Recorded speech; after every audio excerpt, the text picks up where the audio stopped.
AITA for keeping all my inheritance after my brother got my girlfriend pregnant? I am 28 years old. I am a certified public accountant working at a mid-sized firm in Denver. It is not the most exciting job. I analyze financial statements. I prepare tax returns. I explain to clients why they cannot deduct their vacations as business expenses. But it provides stability. I own a small townhouse that I bought 3 years ago. I drive a reliable Honda CR-V that is completely paid off, and I live within my means. My parents raised me and my younger brother Mason, 25, to be responsible with money, even if clearly only one of us learned the lesson. Mason was always the golden child, charismatic, outgoing, the kind of guy who could talk his way out of any situation. Growing up, he was the star of the football team while I stayed late at the library. Mom and Dad never openly showed favoritism, but there was this unspoken understanding that Mason was special and I was reliable. The serious one, the boring one.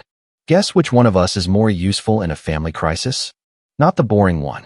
Mason's mistakes always became life lessons, while my slightest imperfections were seen as character flaws to be fixed. That was the dynamic. My grandparents on my mom's side passed away 2 years ago, 6 months apart. My grandpa had a massive heart attack, and my grandma just seemed to give up after that. They had been married for 58 years. Their house and savings amounted to about $340,000. Split equally, we each received $170,000. My grandparents had lived through the Great Depression. My grandpa served in Korea and then worked in the same factory for 43 years. That money represented all the sacrifices they had made.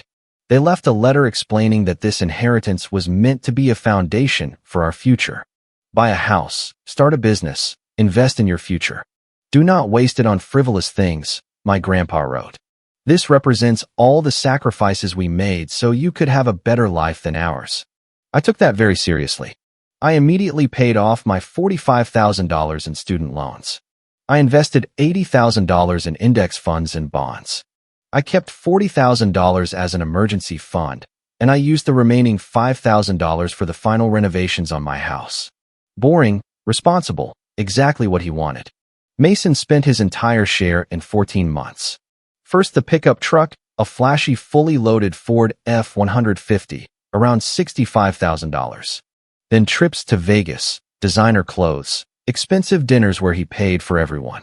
He even bought a jet ski that he only used twice before selling it at a loss. When I asked him why he was spending so much, he would shrug and say, "You only live once, man." Grandpa and Grandma would want me to enjoy life. I am pretty sure they wanted exactly the opposite. But Mason was always very good at rewriting reality. By the 15th month, Mason was borrowing money from our parents. By the 16th month, he was back living with them. The pickup was repossessed around the 18th month, and in his mind, none of this was his fault. Just bad luck, a few mistakes, bad advice. Then there is my girlfriend, well, my ex now, Brooke, 26. We had been together for 3 years and living together for a year and a half. I met her at a friend's wedding where she was a bridesmaid and I was a groomsman. Classic situation, but it worked. She caught the bouquet, I caught the garter, and we were pushed together for that awkward photo that is supposed to be cute. We ended up talking for 3 hours at the reception. We exchanged our numbers, and 4 days later, we had our first date. She was fun, spontaneous, everything I was not. Where I spent my Friday nights organizing my tax documents, she wanted to try a new downtown restaurant or go to a concert. I thought we complemented each other. She helped me relax and enjoy life. I helped her be more grounded and responsible. The classic opposites attract, until it does not work anymore. Brooke worked as a dental hygienist at a clinic across town, making about $52,000 a year. A decent salary, but she had this habit of living like she made $60,000. Always the newest phone, an expensive gym membership she barely used, subscription boxes for makeup and clothes and organic snacks. Just her car alone cost her $480 a month for a Nissan Altima financed at a disastrous interest rate because her credit was not good. I paid her share of the rent several times when she was between paychecks. Her words, not mine. In reality, it meant she spent her paycheck before the next rent was even due, and she needed me to front her the money until the following Friday. At first, it was an exception, then occasional, then frequent enough that I factored it into my monthly budget as an expected expense. She promised to pay me back, and sometimes she did. But mostly, the debt accumulated in a sort of silent tally I kept in my head. We had discussions about the budget where she nodded in agreement, then immediately went out and spent $200 on clothes at Target because they were on sale. The mental gymnastics were impressive. Saving 30% on something you do not need is not saving money, it is spending money. But try explaining that to someone who does not want to hear it. Looking back, I see all the red flags I ignored. The way she got defensive when I suggested tracking our spending or setting financial goals. The way she made remarks about me being too serious with money, as if wanting to retire someday was a personality flaw. The way she complained that Mason knew how to have fun while I was always worried about the future. She would say things like, "Your brother knows how to enjoy the present moment," or "Mason does not stress over every little detail like you do." I should have seen where that admiration was leading, but I was in love, optimistic, convinced we could overcome our differences. A classic mistake. The revelation happened on a random Tuesday in March. I had left work early because I had a dental appointment at 3 in the afternoon that got canceled. They called around noon to say their equipment was down and they had to reschedule. So, I figured I would surprise Brooke with takeout from her favorite Thai restaurant. I got spring rolls, chicken pad Thai, drunken noodles with tofu, the whole menu. I spent about $40 trying to be spontaneous and romantic. I was proud of myself, being the fun boyfriend for once. I walked into our house around 2:30 in the afternoon and immediately sensed something was wrong. Brooke's car was in the driveway, which was weird since she was supposed to work until 5. The front door was unlocked, which we never did during the day. Then I heard sounds coming from upstairs that made it clear I was interrupting a private moment I was never meant to witness.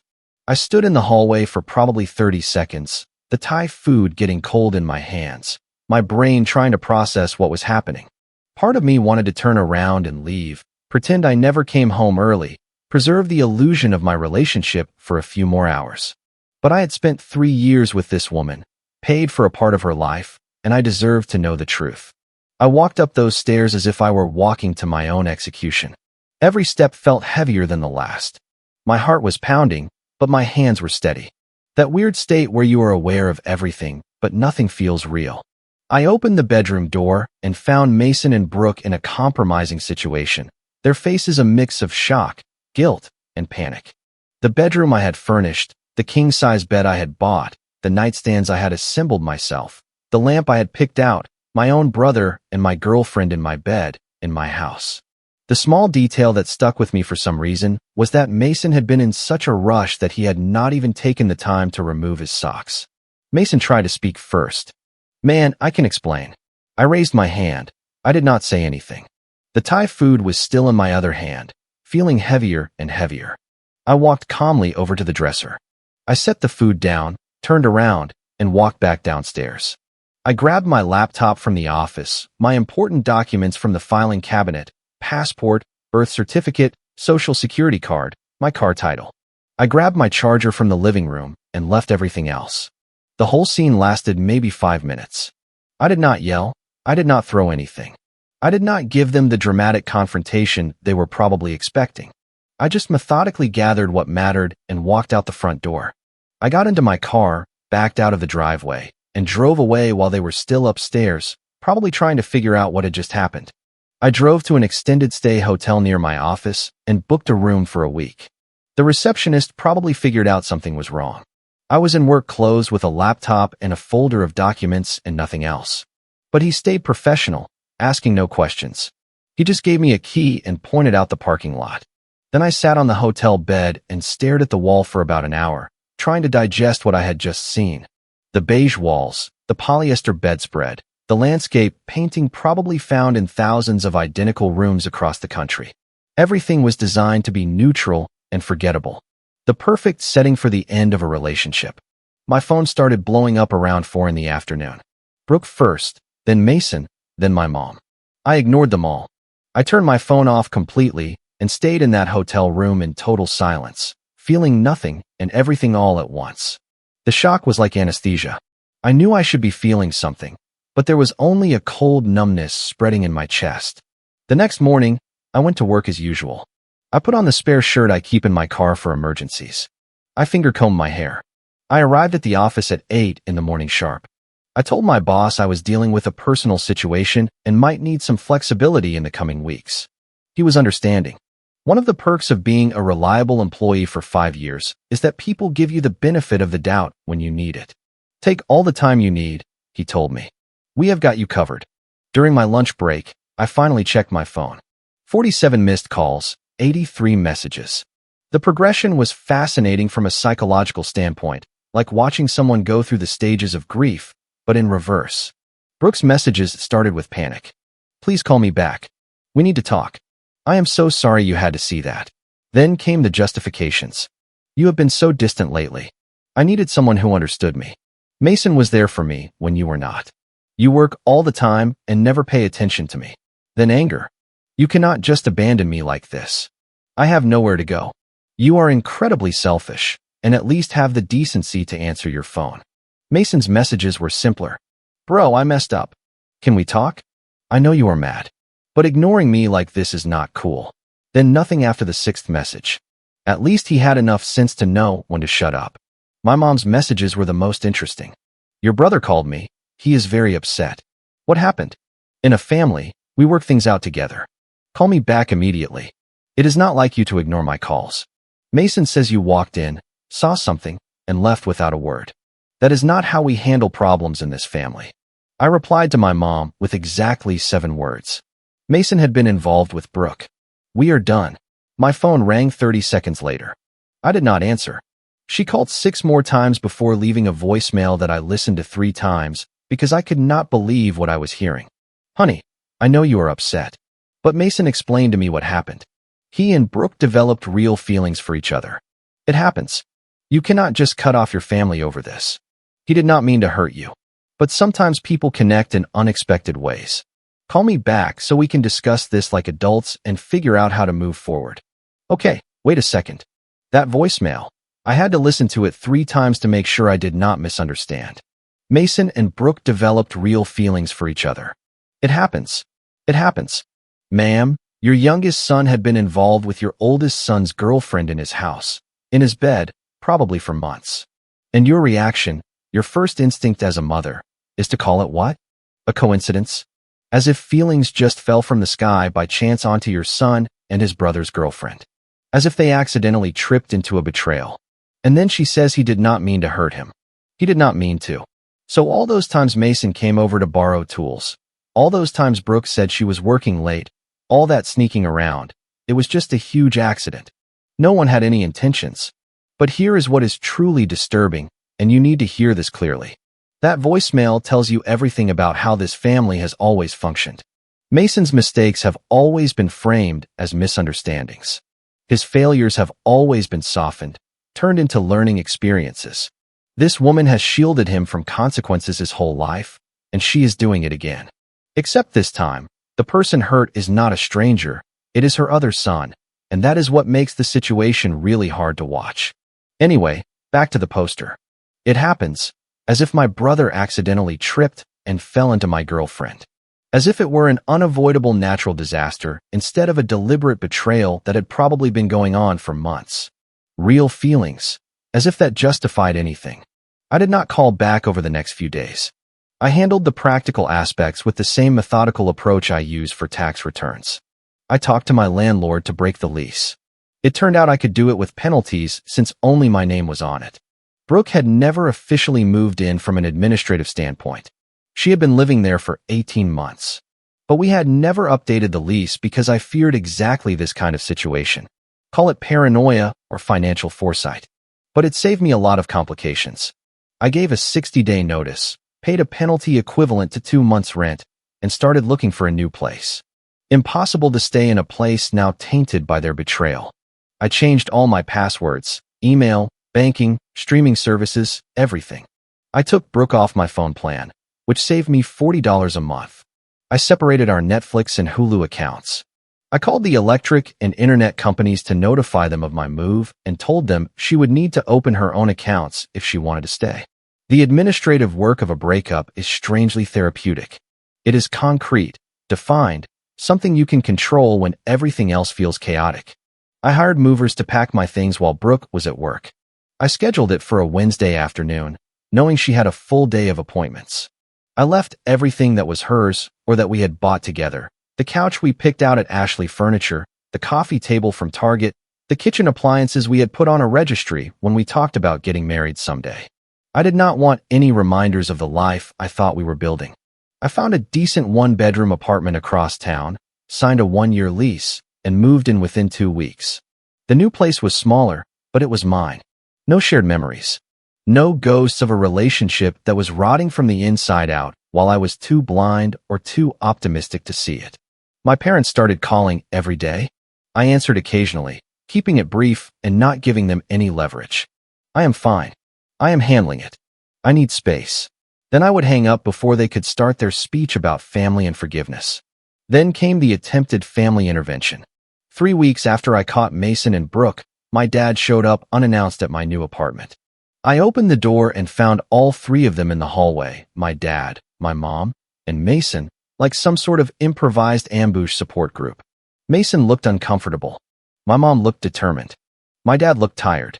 "We need to talk," my dad said. All together, as a family. I considered slamming the door in their faces. The old me probably would have, but I had spent 3 weeks analyzing the situation from every angle, and I was curious to see what justification they had come up with. Sometimes, you need to hear the absurdity out loud to confirm you are not crazy. "Fine, come in." We sat in my living room, me and my new armchair that I had bought specifically because Brooke hated that style. They squeezed onto the couch, looking uncomfortable. The apartment was barely furnished since I had left everything at the old place. Just the chair, a TV on a stand, and some unpacked boxes. It looked exactly like what it was. Someone starting over. My mom started with a speech she had clearly rehearsed. "Honey, we understand you are hurt. What Mason did was wrong. I appreciate you acknowledging that," I replied, keeping a neutral tone. "But he is your brother, and now there is a baby." I froze. The room seemed to tilt slightly, as if the floor had slanted. "Excuse me." Mason looked at the floor. My mom continued, taking my shock as permission to proceed. "Brooke is pregnant. 8 weeks. Mason is going to be a father. We are going to be grandparents. That changes everything. 8 weeks. They had been involved for at least 2 months before I caught them, probably longer. Every time Brooke said she was working late or going out with coworkers. Every time Mason dropped by to borrow tools or grab a drink. All those times I thought I was being paranoid, feeling like something was off. "Congratulations," I said coldly. My dad leaned forward, elbows on his knees, in that posture that signaled his reasonable man-to-man approach. "Your brother Mason is in a tough spot. He has no savings left." "Shocking," I muttered. My dad ignored my remark. "Brooke's job does not pay much, and they are going to need help getting started. Family is family. That is how we raised you, and that is what we do." I saw where he was going with this. The pitch was predictable. "No, we have not asked for anything yet," my mom said, feigning innocence as if she had not orchestrated this entire conversation. "You are going to ask me for money. Specifically, my inheritance." The answer is no. Mason finally spoke up, and I could hear the rehearsed tone in his words. Someone had coached him on what to say. "Bro, I know I messed up. I know you hate me right now, and you have every right to. But this is not about us anymore. This is about an innocent baby, our niece or nephew. Do you not want him or her to have a good start in life?" The manipulation was almost impressive in its transparency, making it about the baby, not his choices. Making me the villain because I refused to fund the consequences of his betrayal. Appealing to my sense of family duty while completely ignoring the fact that he destroyed our relationship himself. "So let me get this straight," I said slowly, looking at each of them in turn. "You had been involved with my girlfriend, you got her pregnant, and now you want me to give you money that our grandparents left us specifically for our future. Money that you already blew through once on a pickup truck, Vegas trips, and a jet ski." "It was different," Mason protested, finally looking me in the eyes. "I was young and stupid. I made bad choices. Now it is about providing for my child. I want to be a good dad, and that means giving them a stable home and financial security. You are 25 years old. You work in sales. Brooke is a dental hygienist. Between the two of you, you make a decent living. Figure it out like everyone else." My mom's voice grew harsher, dropping the sympathetic tone. Do not be selfish. Your grandparents would be ashamed of your attitude. They believed in family taking care of each other. That hit me exactly where she wanted it to. Grandpa and Grandma left that money for me to build my future. They trusted me to use it wisely.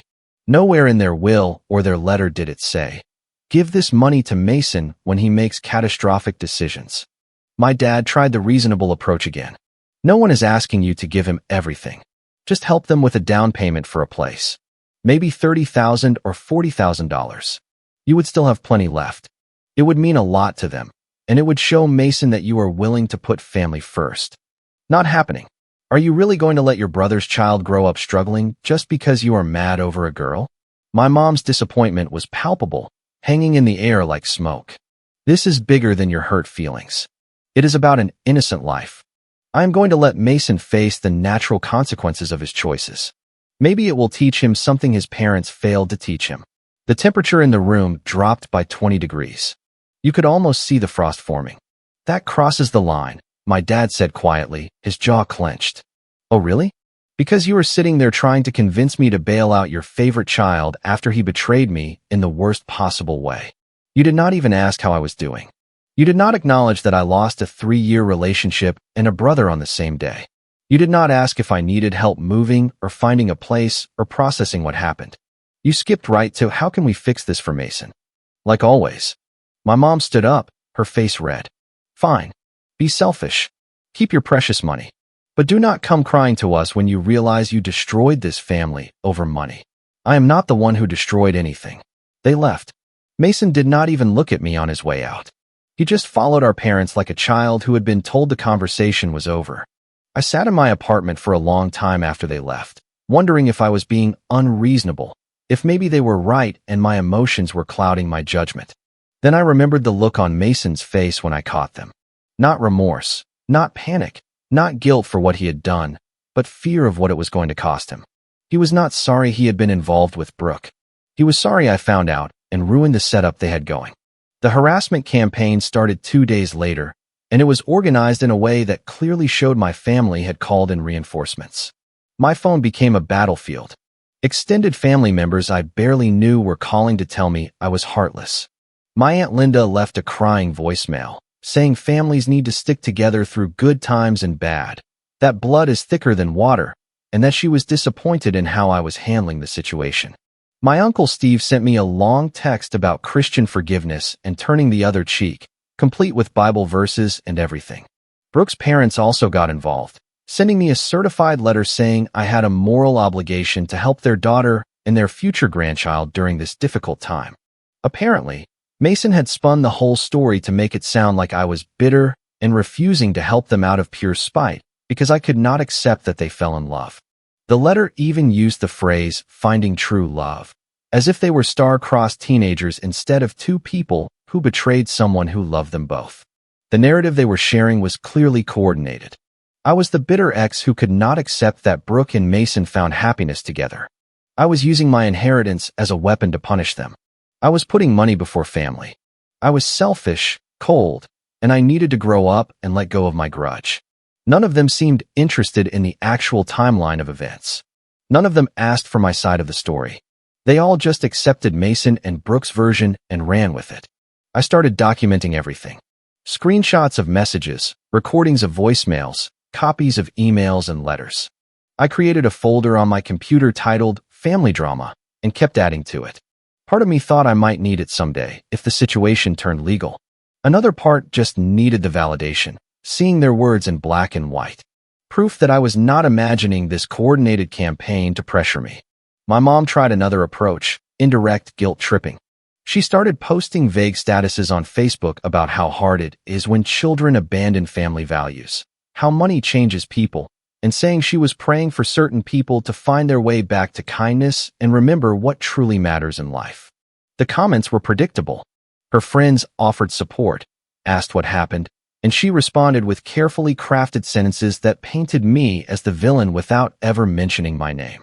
Some people lose themselves when they inherit money, she wrote. They forget that family is forever and material possessions are temporary. I am heartbroken, but I still hope they remember what their grandparents would have wanted. I took screenshots of that too. The passive aggressiveness was almost impressive. Through mutual friends, I learned that Mason and Brooke had moved in with my parents.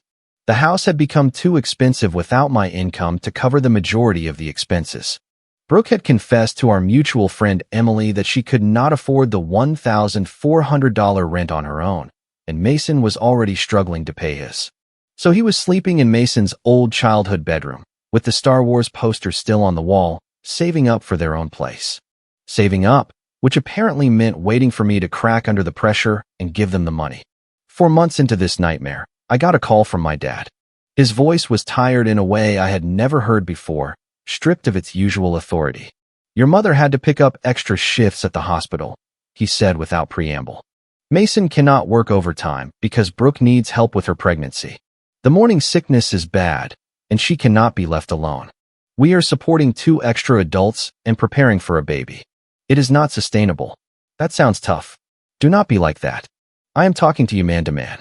Reconsider helping us out. Not for Mason, for your parents who are suffering because we are trying to keep this family together. You chose to take them in. You chose to enable this situation instead of making them figure it out on their own. What were we supposed to do? Let them be homeless? Let our grandchild be born into instability? They are adults with jobs. There are places in this city they can afford. They just do not want to live within their means. They want the lifestyle my inheritance could provide them, and you are helping pressure me to fund it. When did you get so cold? This is not the son we raised. The question hung in the air. When did I get cold? Maybe when I caught my brother with my girlfriend. Maybe when my parents immediately prioritized his comfort over my pain. Maybe when my entire family decided my suffering mattered less than their convenience. Maybe when I realized being the reliable one meant being the one everyone expected to make sacrifices. I am not cold, Dad. I am just refusing to set myself on fire to keep other people warm. Grandpa and Grandma left that money to secure my future, not to fix Mason's mistakes. He hung up without saying goodbye. The breaking point came at Thanksgiving. I had planned not to go at all. Spend the day alone in my apartment with takeout and football. Avoid the drama, maintain my boundaries, protect my peace. But my mom called me 3 days before and begged me to come. Her voice had a tone I had never heard before. Not angry, not manipulative, just genuinely sad. "Please," she said. "It has been months. We are a family. I know it is complicated, but it is Thanksgiving. Let us try to get past all this, even just for one day." Something in her voice made me agree. Maybe I was hoping for an apology. Maybe I thought enough time had passed that we could share a civilized meal without talking about inheritances. I arrived at my parents' house at 2 in the afternoon with a store-bought pumpkin pie, expecting a tense atmosphere, but hoping for a minimum of cordiality. Maybe some small talk about work and the weather, avoiding the obvious topic for a few hours while pretending everything was normal. The ambush was immediate and carefully organized. I walked into the living room and found not only my parents and Mason, but also Brooke sitting with her hand resting on her already visible baby bump, both sets of grandparents, my Aunt Linda and Uncle Steve, and 2 family friends I had known since childhood. They all looked at me like I had just walked into an intervention, which was probably the case. The setup looked like a scene from a TV show, a semicircle of chairs all facing a single armchair clearly intended for me. Someone had even set up a coffee station and a plate of cookies as if it were a corporate retreat. So, wait a second, this is me talking here. They set up chairs in a semicircle facing a single armchair like a tribunal, like a corporate intervention. And then, and this is the worst part, they put out a coffee station and a plate of cookies. Cookies, as if it were a cozy family gathering and not a coordinated psychological operation to pressure one person into giving up his inheritance. Someone sat down and planned all of this. Someone called everyone, assigned roles, decided who would speak first, who would make the emotional appeal, who would bring out the Bible verses, who would cry. They rehearsed. It was all rehearsed. And think for a second about the guest list. Both sets of grandparents, the aunt, the uncle, family friends he has known since childhood. Brooke sitting there with her hand on her pregnant belly like a prop in a movie, all staring at him as soon as he walks through the door. He walks in with a pumpkin pie hoping for a civilized Thanksgiving dinner, and he walks into a trial where he is already the defendant. And the most disturbing truth in all of this, not a single person in that room, not one, started with, "Hey, how have you been doing lately?" Not a single person acknowledged his pain before asking for his money. That is not a family intervention. That is just organized guilt tripping. Now back to the poster. My mom stood up, smoothing her sweater. Thank you for coming. We are all here because we love you and we are worried about the choices you are making. I should have left right then, turned around, walked out, and gone straight home. Instead, I sat down in the chair intended for me, the furthest from everyone else, and said, I am listening. What followed was 90 minutes of the most coordinated guilt tripping I have ever experienced. Everyone took turns explaining why I needed to give money to Mason and Brooke, as if they had divided up the arguments in advance. My grandma talked about how family is forever and grudges are temporary, how she and my grandpa had helped their siblings through hard times without ever keeping score. My grandpa told a story about lending his brother money to start a business in the 1970s and how it all worked out, making the family stronger. My Aunt Linda shared a story about forgiving her sister that I did not really follow. My Uncle Steve quoted Bible verses about generosity and storing up treasures in heaven rather than on earth. Then Mason stood up, Brooke by his side, her hands still resting on her belly in that universal gesture of pregnant women. I know I messed up, Mason said, and his voice actually trembled with emotion. I know I hurt you in a way that is maybe unforgivable. I betrayed your trust. I destroyed our relationship, and I understand if you never want to speak to me again. But this, he pointed to Brooke's belly. This is innocent. This baby did not ask to be born into complicated circumstances. This child is also part of your family, your nephew or niece. Do you not want him or her to have a good life, a stable home, the same opportunities we had growing up? Brooke's eyes were red from crying, or maybe from rehearsing the scene. Hard to tell. I never wanted any of this to happen, she said in a weak voice. Mason and I did not plan on falling in love. It just happened. And I know that does not excuse what we did to you, but we cannot change the past. We can only try to do what is right for this baby. And right now, we need help. A place to raise our child, a minimum of stability. We are not asking for luxury, just a foundation to build on. The room fell silent. Everyone was looking at me, waiting for me to cave under the collective weight of their expectations. I could almost feel it crushing me. The assumptions, the judgment, the certainty that I would eventually give in because that is what the reliable one does. I stood up. I have a question for all of you, I said calmly, looking at each face. How many of you asked me how I was doing after I found out about Mason and Brooke? How many checked to see if I needed support, a place to stay, or just someone to talk to? Silence. A few people looked down. That is what I remember. I caught my brother in a serious situation with my girlfriend in my bed in the house I was paying for.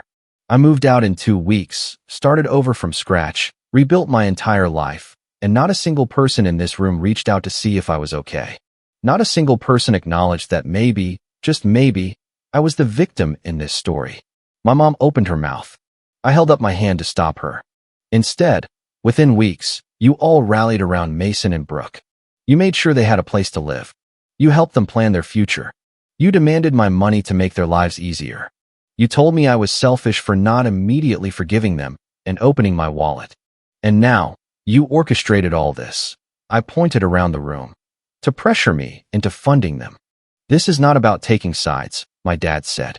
It is about being a family. You are right. It is not about taking sides. It is about accountability. Mason made a choice. Brooke made a choice.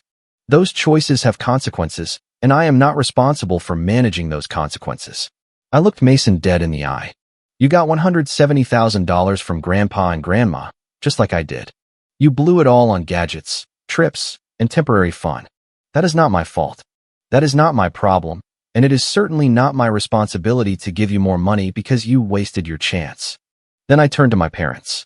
You taught me to be responsible with money, to plan for the future, to respect the sacrifices Grandpa and Grandma made. I did exactly that. And now you are punishing me for it because Mason did not do the same. You are asking me to subsidize his mistakes while he faces zero consequences for his choices. My grandma started crying. My mom looked like I had just slapped her. I picked up the pie I had bought, no way I was leaving it, and headed for the door. If you leave right now, you are no longer welcome here, my dad said in a harsh voice. I stopped and turned around. The ultimatum hung in the air like a tangible thing. Are you serious? You are giving me an ultimatum? Hand over my inheritance or lose my family. We are asking you to be part of this family, and that means supporting each other. That is what a family does. Supporting each other, absolutely. Enabling destructive behavior and terrible decisions, no. There is a difference, and you lost sight of it a long time ago. Maybe because it is easier to pressure me than to hold Mason accountable. I left. I sat in my car in front of their house for a good 5 minutes before driving away. I was waiting to see if anyone would come out after me. I was waiting for someone to knock on my window and tell me they understood, that I was right, that they were sorry. No one did. The following months were quiet in a way that was both peaceful and lonely. I blocked most of my family members on social media, stopped answering unknown numbers, and focused on rebuilding my life. Work was going well. I got a promotion to senior accountant with a 15% raise, partly because I was working more without the distraction of a dysfunctional relationship. I started going to the gym regularly and began seeing real results. I got into cooking since I was eating alone most nights anyway, following a simple cookbook that did not require cooking for two. I reconnected with friends I had neglected during my relationship with Brooke, college buddies who were always up for grabbing a drink or watching a game without any drama. I heard through a mutual friend that Brooke had given birth to a little girl in early February. They gave her a name I have already forgotten. One of those trendy names that sounds like it came straight from a baby name website. Mason posted pictures on Facebook that I did not look at, but people told me about them anyway. Apparently, she had his eyes and Brooke's hair, and everyone thought she was beautiful. My parents sent me a birth announcement card with a handwritten note from my mom in her neat handwriting. She is beautiful. She deserves to know her uncle. Please reconsider your stance. Life is too short for this kind of division in a family. I did not reply. In April, my mom showed up at my place unannounced. I opened the door around 7 in the evening on a Tuesday and found her standing there, looking exhausted in a way that worried me despite everything. Are you okay? I asked. Can I come in? We sat at my kitchen table. She looked around at the new furniture I had slowly accumulated, the plants I was finally managing to keep alive, the frames on the wall, all the signs of a life I had rebuilt without them. You have done well for yourself, she said quietly. I manage. I know. She folded her hands on the table, staring at them. I have been thinking a lot about Thanksgiving, about what you said. I waited without giving her an opening. You were right. We did not check on you. We were so focused on managing the situation with Mason and Brooke that we forgot you were hurting too. She looked up at me, and for the first time, I saw genuine regret in her eyes. I am sorry for that. A mother should care for all her children equally, especially when one of them is in pain. And I let you down. It was the first real apology I had received from anyone. I appreciate that, but I am still asking you to reconsider. Not for the money, for the family. Your niece should know her uncle. Mason wants to make amends, even if he does not know how to say it. Things are hard right now, and we could all use. Mom, stop. She jumped. I accept your apology for not checking on me. It matters, and I appreciate you saying it. But I am not going back. Not to a family dynamic where Mason's mistakes are managed and mine are judged. Not to a situation where I am expected to sacrifice myself for the comfort of others. I tried for 28 years, and it only brought me pain. So you are just going to cut us off completely. Never see your niece. Never speak to your brother again. I am going to protect myself and preserve my peace. If that looks like cutting you off, then yes, that is what I am doing. She stood up to leave. At the door, she turned around one last time. Your father is disappointed. He expected better from you. The old me would have felt that like a stab wound. The new me simply shrugged. Dad has been disappointed in me ever since I was not Mason. I can live with that. That is not fair. He loves you both the same. Nothing that happened this year is fair either. But here we are, dealing with unfair situations and choosing how to move forward. She left. I have not seen her since that day, though she still sends me cards for my birthday and Christmas with little notes hoping I am doing well. It has been 8 months now since that conversation. Life is surprisingly peaceful in a way I never expected. I heard that Mason and Brooke finally moved into their own apartment in July, a 1-bedroom in a rough neighborhood where they got a good deal on rent. But it is their home.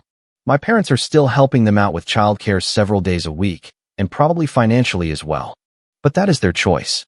They continue to enable the same behaviors that got Mason to where he is, but I am not responsible for teaching them that lesson.